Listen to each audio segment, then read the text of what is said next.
Are you experiencing non-duality burnout? I've talked to more than a few people that they experience that. I understand totally, especially nowadays. I mean, you type in non-duality on the YouTube, and look how many different things are going to come up, and then you get all different levels of people sharing about their awakening. Some are sickening, some are medium sickening, and then some actually you might feel some authentic vibration.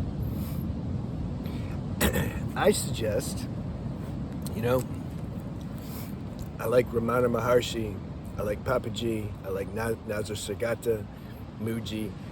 Like, these beings, you can't really go wrong. They're speaking direct.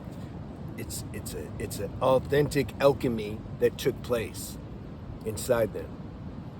That's rare. It's rare to find that. Super rare. It's very common to find people who can just talk spirituality, but there's no transmission. That's the thing. And that's what leads to burnout, because it's like mind is talking to mind. And mind likes to hear that, because then it seems so easy. It's like, oh, I can do it too then. They're just say, yeah, okay.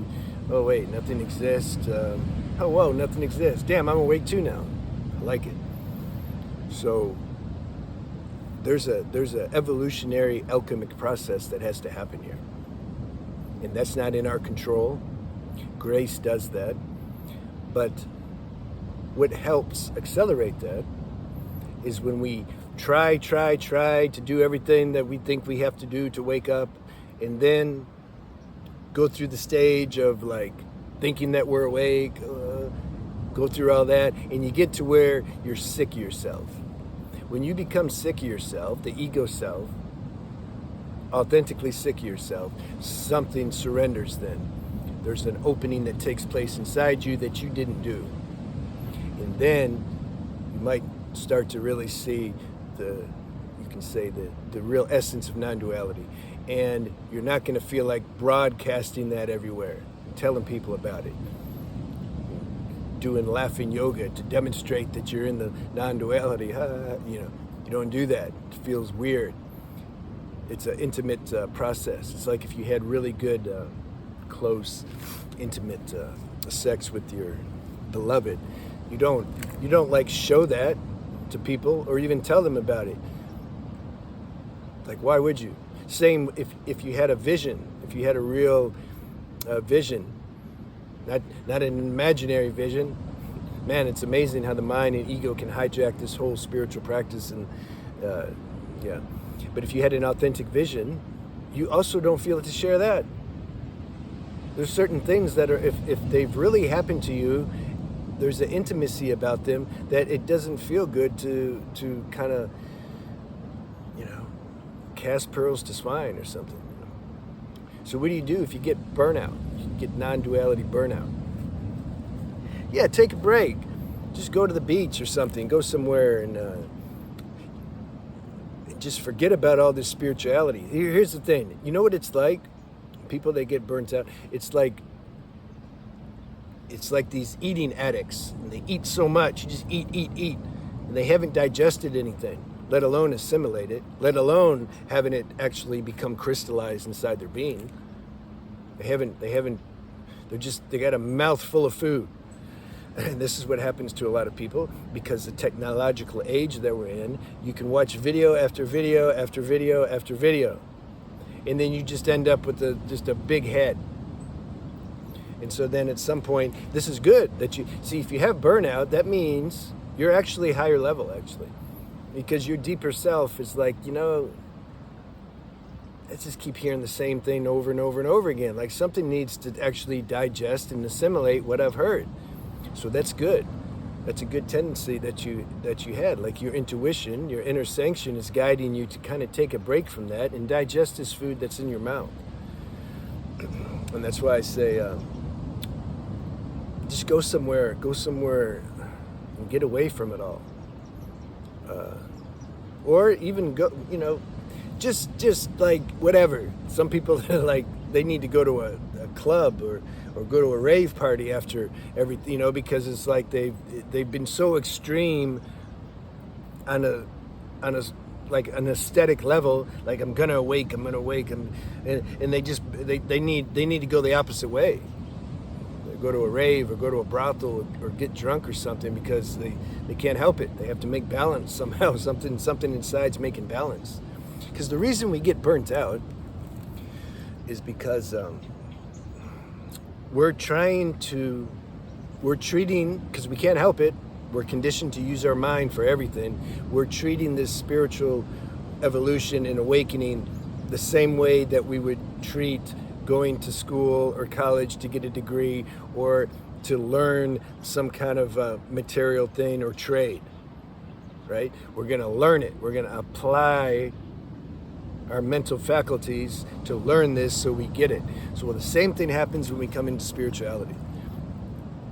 And true spirituality is the opposite. It's an undoing, it's an unlearning, it's a deprogramming, and it's a total surrender that I cannot get what I'm trying to get. This has to be realized somehow, and it will through evolution, because we can't do that either. You can't make yourself realize that you can't get what you're trying to get. But you can be open to realizing it. And you need to realize that you can. Realize that you can't get what you want to get. Realize that you can't realize that you can't get what you want to get. You see, the deeper surrender. I'm trying to continuously point to really we can't do anything.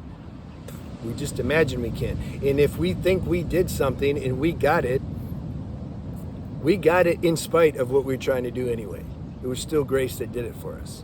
It was grace that put it in our heart to try to to direct the life force to move in a certain direction that then yield a certain result. It's like God's running this whole thing. We just imagine, the ego sense of self imagines it did something. That's okay. Let it be there and imagine that. That's fine. That's part of the show. You can let that be there. There can be a sense of like, whoa, I did something. Okay, that's cool. You don't say, no, that's not pure. I'm not going to think that. Well, you already thought it. You already feel that way. What are you going to do? This is how the game is expressing through this human bot.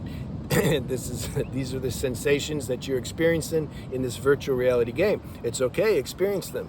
You don't need to curse them or don't let the mind judge and say, I shouldn't be doing this or I shouldn't be feeling that. You let it all flow. And you stay as you are. You realize that that's still part of the show. So then when something realizes that you can't get this thing in the same way that maybe you can get your degree, then all of a sudden you don't get the burnout anymore. And then you'll find somebody, one or two people at the most, one's better. You'll find somebody you resonate with, and you just stay and just listen to that person.